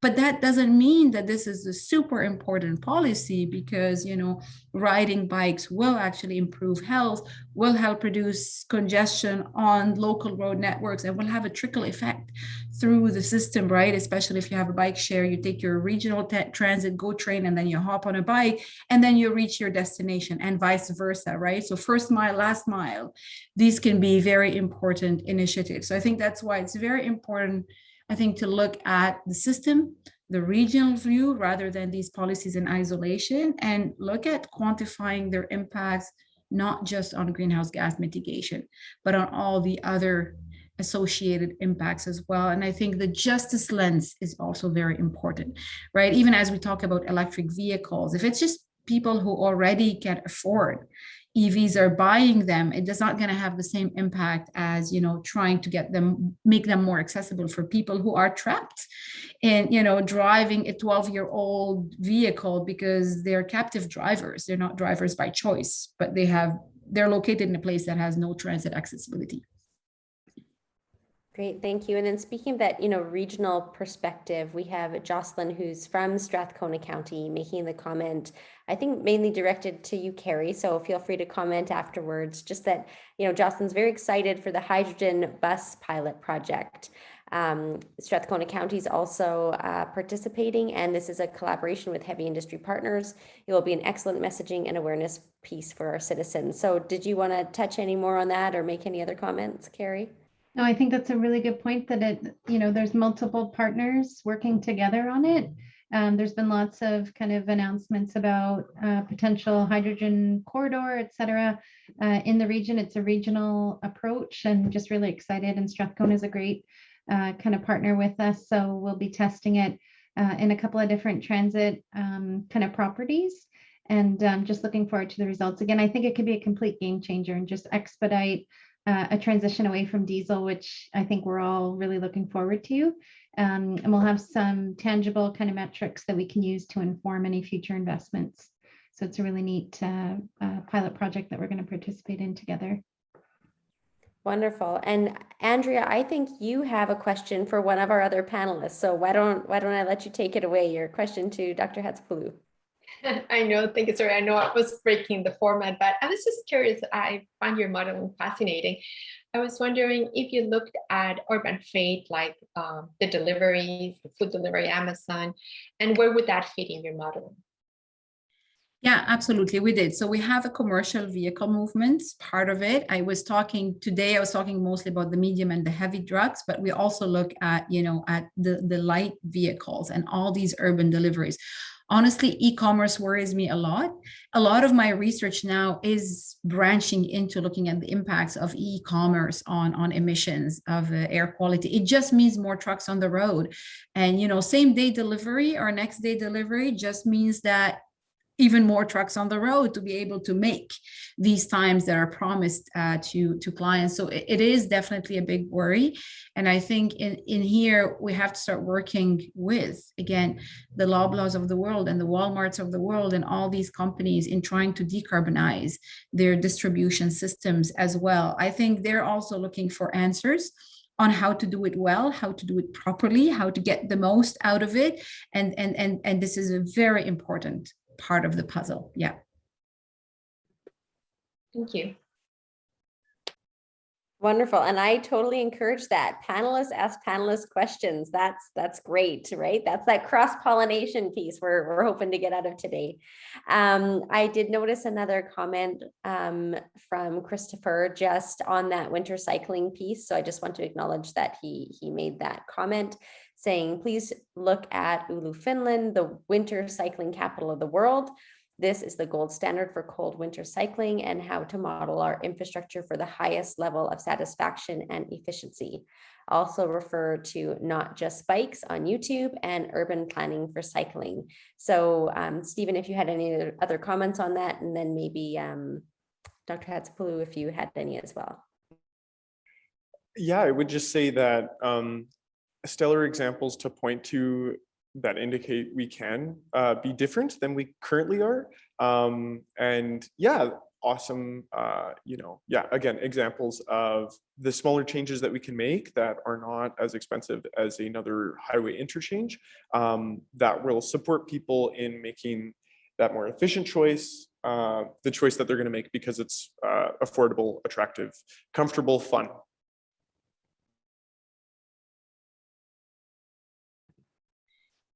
Yeah, and maybe just adding to the e-commerce piece. Yeah, I totally agree. And I think our analysis is looking at, how many private vehicle trips are you offsetting and how are you replacing them by these deliveries? For sure. My feeling is that in order to unlock great efficiencies, because in any kind of delivery, I mean, look at Uber Eats, right? I mean, you're maybe not going to the takeout place to get your food. Somebody's getting it for you, but that person might also be making an empty vehicle trip, driving from where they are to pick up your food, then driving back from your home somewhere else. So I think there's still right now in these systems, we haven't achieved this level of sharing whereby those greater efficiencies will offset. Right. And look at the amount of people who are just not walking or biking to the little takeout shop at the end of the street, ordering it through Uber Eats, and then generating this trip by car. So I don't know what the answer is. I think these are topics that we still have to analyze, but yes, for sure, you have to look at both. Okay, great. I'm just looking through the rest of our Q&A and our comments here. I think you just captured that last one there, Marianne. And so here we go. Here's another one. Carrie, did you want to just, go ahead. This is Andrea, you go for your question. I see your hand up. It was actually, I wanted to add one suggestion to the problem with urban freight and e-commerce that I've learned through another webinar is that one of the ways that at an individual level we can help decrease those emissions, like if you have to order, let's say, something to be delivered, it's not to order that same like next day delivery. if you just say like it's not urgent, deliver when you can, these delivery companies are quite clever and they can consolidate the packages, like group them together so that they go to an area on one day instead of going right away next day to deliver. So just a tip of something we can do at an individual level. Great. And then I see another comment here that Rivian and Amazon have partnered to provide EVs as fleet vehicles for Amazon deliveries. This model can be adopted by others, Loblaws, Walmart, etc., and assisted by local and federal governments to combat climate change in alignment with reduction GHG emissions. So I'm seeing lots of nods. Any other comments on that from our panelists?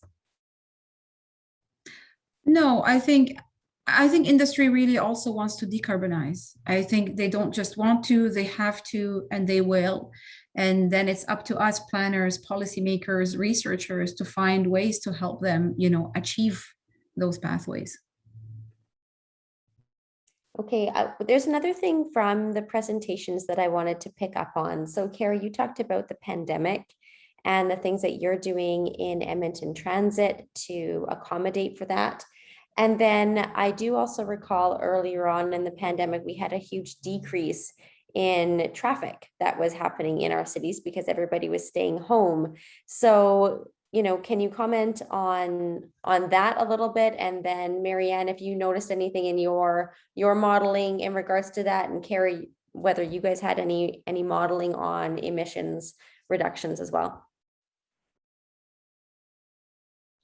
I can jump in. I think on our end, no specific modeling per se, but definitely noticed, both a positive impact in the sense of buses being able to certainly meet their timing points and get around the city much more easily because they weren't competing with as much vehicle traffic.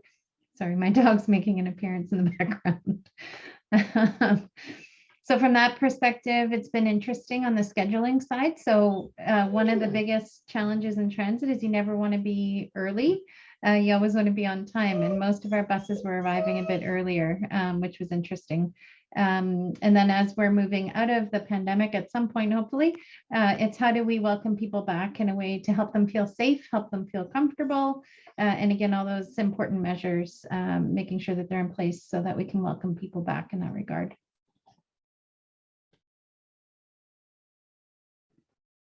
And Marianne, were you aware of any kind of modeling that was happening in Toronto around that time?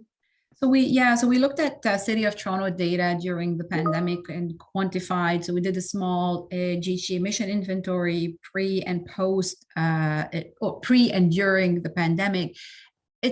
Of course, it's obvious there's less vehicles on the road. We did, quantify much lower greenhouse gas emissions.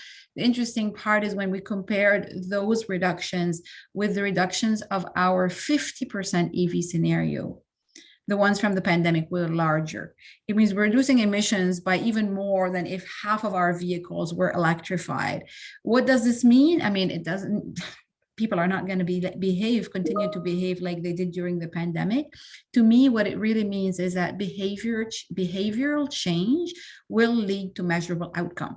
I think before the pandemic, we were all very skeptical. We've always toyed with ideas like telecommuting and work from home. And we've all thought, it's not going to make a difference. We're not going to see the effect. Well, now we know that at least the effect is measurable, right? And it's there. And so the question now is for us is how do we use these lessons to actually better plan our transportation systems, knowing that nobody wants to continue to live like we did during the pandemic, but what are the lessons that we can learn that can help us?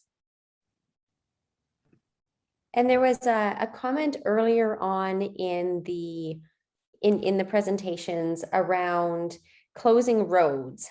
So to me, that gets to that behavioral change piece. The person just commented that, well, the way that we're really going to get people to start changing how they move is if we were to close some roads, which will encourage them to walk and bike and transit and all of those things. So, I guess let's leave it to our city people to comment first, and then, Stephen, as someone who has helped actually close roads to help people experience open streets, maybe you can comment as well after. So go ahead, Andrea or Carrie first.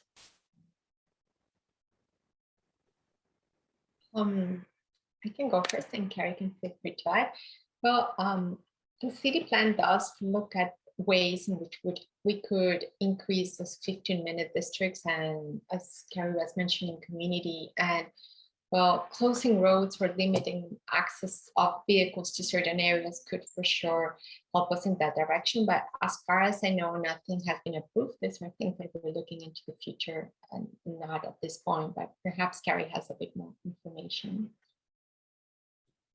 I think the city plan is really our anchor. So guiding those strategic conversations with city council in terms of what their priorities are. And then based on that, they'll determine kind of and direct where some of the work will proceed when it comes to transportation and looking at roadways. I think it's very complex in some regards, but there's some quick wins too. And COVID, you know, for all of us in administration, we've kind of acknowledged, you know, it's not just about the disruption, but it's also about opportunity. And I think it's really shone a light on issues related to equity, issues related to access for public services. And I would consider this another element where we've had some really great learnings. And I think it's provided us with some neat opportunities to look at things from a different lens and to test out different models. So opening up streets, I think, was something that both the community obviously was advocating for and gave us a really neat opportunity to try it, you know, and see how it works. So perhaps, you know, that I think has planted a bit of a seed for people. And as we again proceed with the city plan implementation, that might be something that council wants to prioritize with us.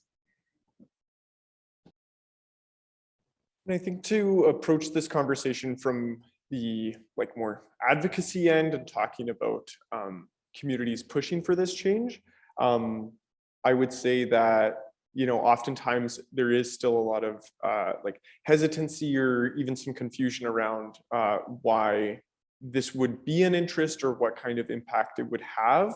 And that's from other community members, that's from some folks in administration sometimes, that's from council themselves.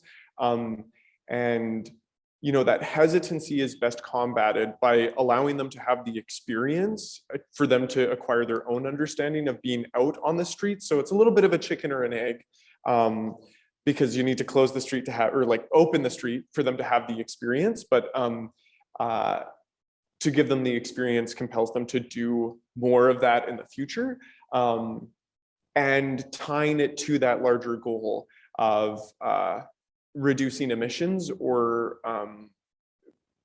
encouraging mode shift, or getting people out of cars into different, more sustainable modes.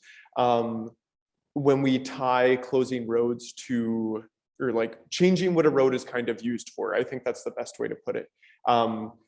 When we tie that goal to it of you know, a more sustainable city, you get more advocates on board and you achieve those outcomes too eventually. So yeah, at the end of the day, a transportation system is just about moving. We're just all trying to get from point A to point B.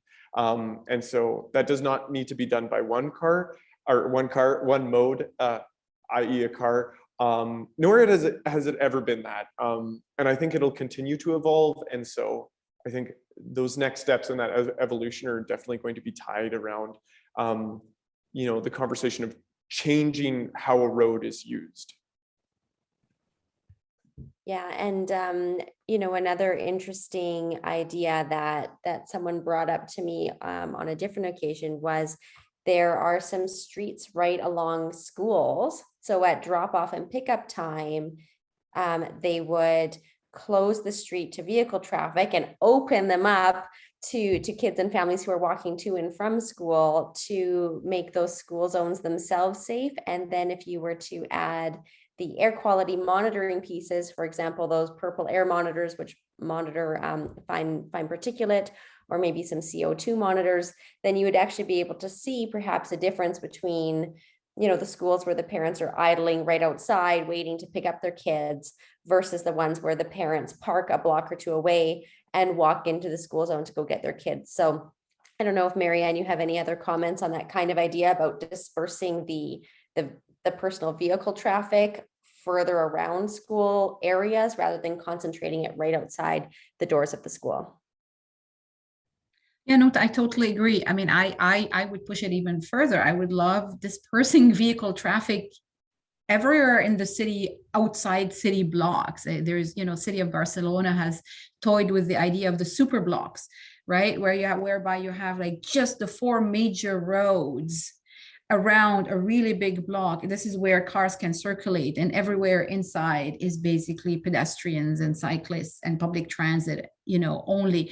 I think those ideas have a lot of merits, definitely for local air quality. What a lot of transportation planners are afraid of is the feedback, right? The bounce back effect. If this doesn't change people's behavior, if you're not going to give up your vehicle, it's just going to generate a little bit more miles on the road. You might generate congestion on the remainder of the roads because all the other ones are closed. And this is always the fear, that these kind of, road closure policies don't incite a change in behavior, don't make people give up their car and hop on transit. They're just going to be a lot more cars remaining on the number of lanes or the number of roads that are left after this policy. So what we've done is created congestion. So I think it's always has to be hand in hand. I think for schools, it's local enough that the benefit is certainly yes.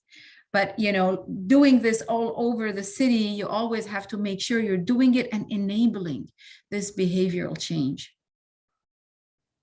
Right. Yeah. So that Right. hand-in-hand approach. And then sorry, yeah, I was just gonna, even with bike lanes, right? We're building separated bike lanes. We're taking off a lane from the road. We're building a bike lane. And the whole idea is we want to make the road, the space more safe for cyclists.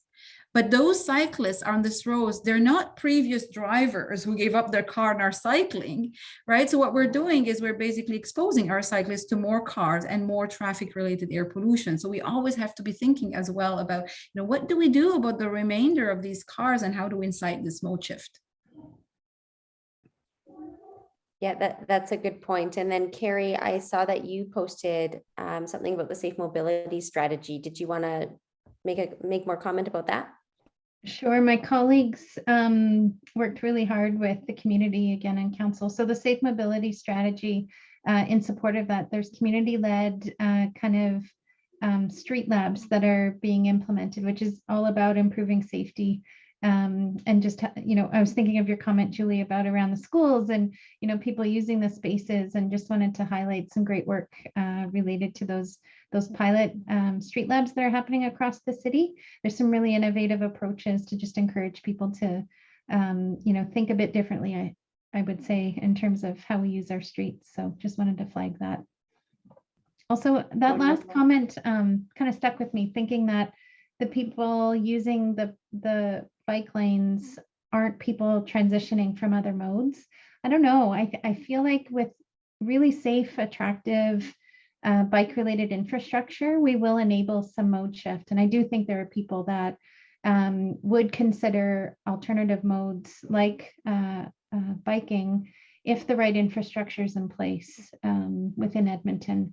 I think we've had a bit of I'll call it a void in certain areas of the city where people have been speaking up and saying, if I did have this access, it would mean that I could consider, and we've seen a large uptick in the purchase for those who can do it, purchase of electric bikes as well. So the commuter journey, I think for some, if they're working in the, let's say, downtown or university area, had they seen those improvements, I think they would make that shift. So I don't know if that's unique to Edmonton. Maybe it's different than the GTA, but just wanted to flag some thoughts on that as well. And I was just hoping to add a comment in a similar vein around, a bike lane being implemented on a street, and, a right-of-way is a fixed length or width. And so transitioning space from one use to another can be seen as a subtraction, but I would say that, in a lot of these places where we put them, the road has not been used for anything else, or like our city is like Swiss cheese. Like we have all this extra space that we're not effectively using. And although we can envision those Swiss cheese gaps being used by things like cars, like within the road right of way, really that use can just be confined a little bit more. And suddenly you've opened up a whole new transportation option by implementing a bike lane. without actually subtracting anything from a vehicle user. And so I do love that point of like, you know, in other situations where we are disenabling people from using the street in one way when they were already using it in that way, enabling is just so important. So I do love that like enable piece, but would also want to recognize that a lot of the places where we've done this, we have not taken from anybody. Nobody is using it. And so, you know, as a cycling advocate, just thankful to get some scraps every once in a while, and looking forward to a full meal coming soon. Thanksgiving is around the corner, so cross your fingers. That could be likened to the budget, maybe. I don't know. Yeah, see, that's good. I'm glad you're cracking those jokes there, Stephen.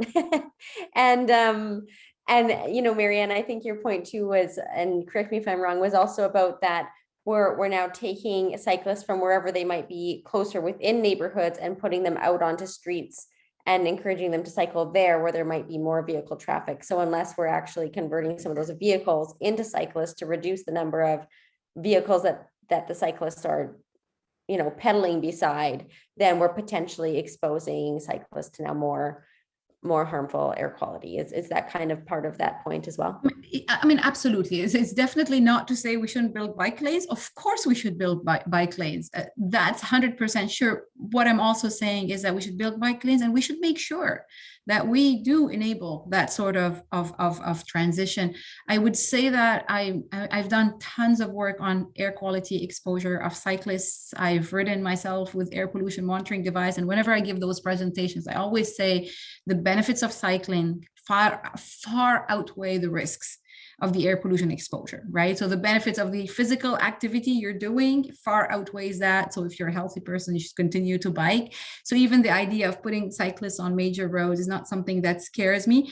Like Stephen is saying, it's better to build any bike lane than no bike lane at all. But we also should be starting to looking at, you know, designing our bike infrastructure in a way that's also very holistic, rather than slapping on bike lanes here and there without this coherent vision of what the network looks like. Perfect. Okay, thank you for that. So we've just got a few minutes left in our webinar. So let's take it to some closing comments. I'll give each of you guys a chance to say one last thing. And I'm actually, before we do that, sorry, I see there's a few other comments here. I'll just read them out so that that kind of participation is recognized here. So we've got Christopher saying we need to transition away from the, let's see if I can say this right, I'm not sure, Euclidean urban design to urban design observed in the Netherlands.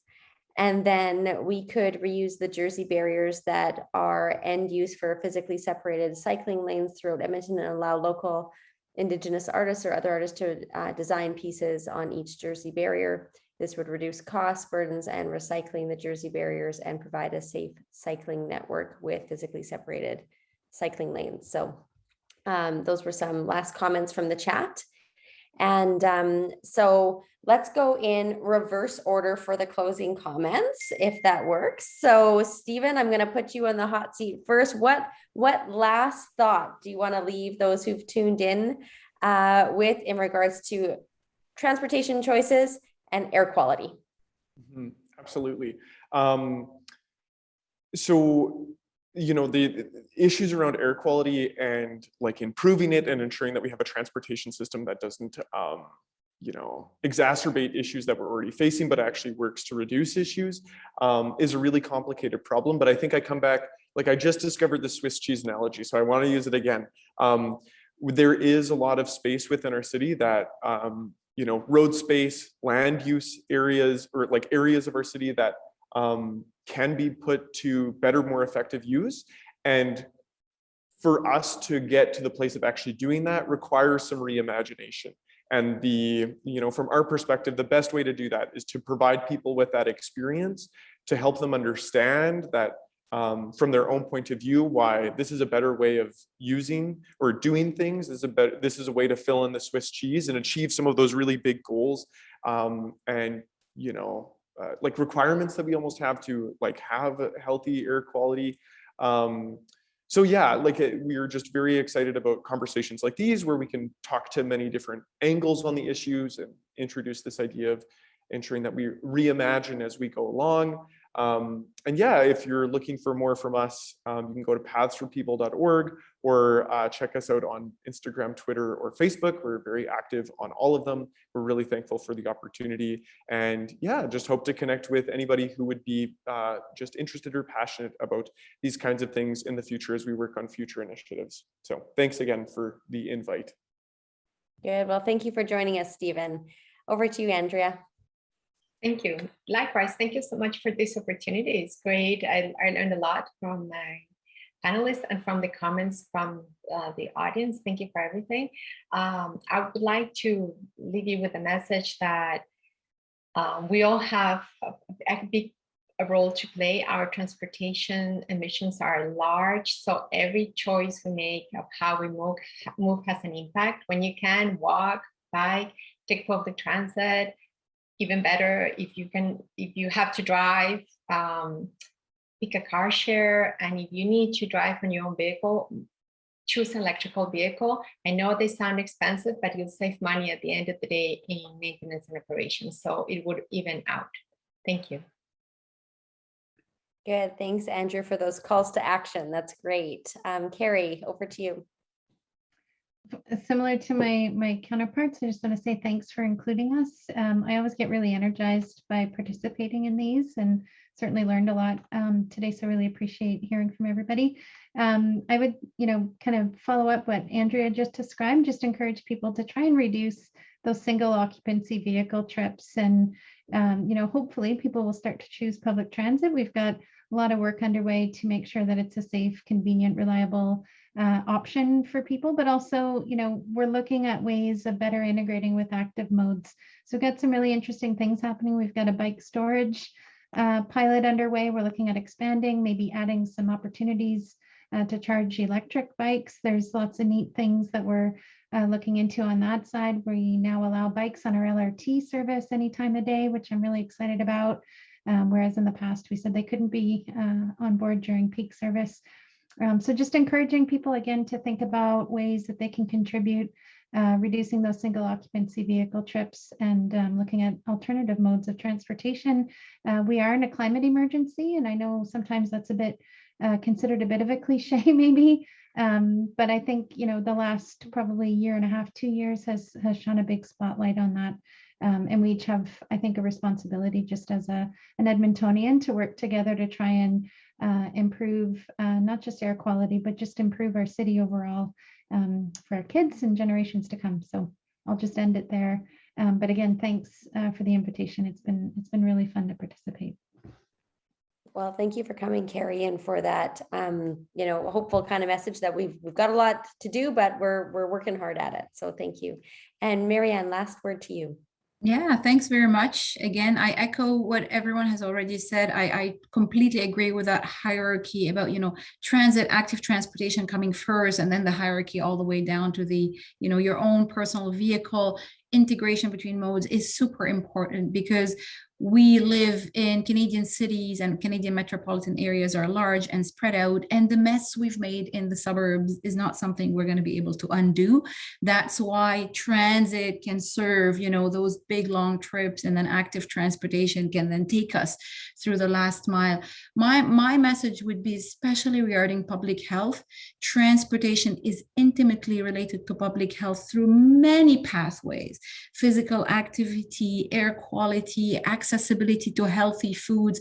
And if we want to start really enabling sustainable transportation modes, unlocking those health benefits and demonstrating those to decision makers is really key and really crucial. Excellent. Well, thank you to all of our panelists for joining us today, and to everybody who participated over these past 2 hours. We have a lot of really great information there. I will be sending out a follow-up email to everyone with some information, as well as if everybody exiting the webinar could be so kind as to fill out our short survey. We will make sure to continue hosting these and improving as we go. So again, thank you to our panelists, and have a good day, everyone.